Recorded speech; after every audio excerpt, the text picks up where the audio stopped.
Hey guys, in this video, I'll show you how to download and install Zoom on your MacBook step by step. Let's get started.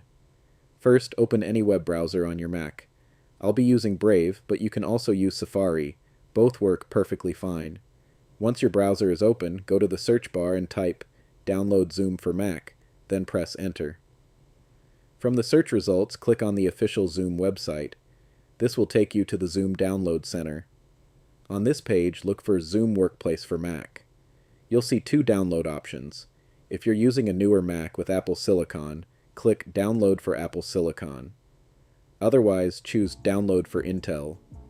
If you're not sure which one to pick, just click the Apple logo in the top left corner of your screen, select About this Mac, and check your chip type.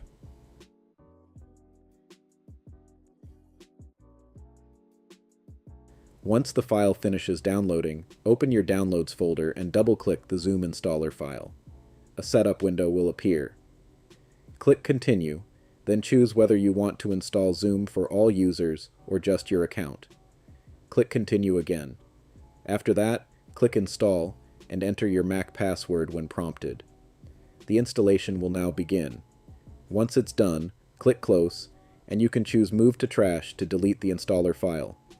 Now, to open Zoom, go to your Applications folder or press Command plus space, type Zoom, and hit Enter. And that's it. Zoom is now installed and ready to use on your MacBook.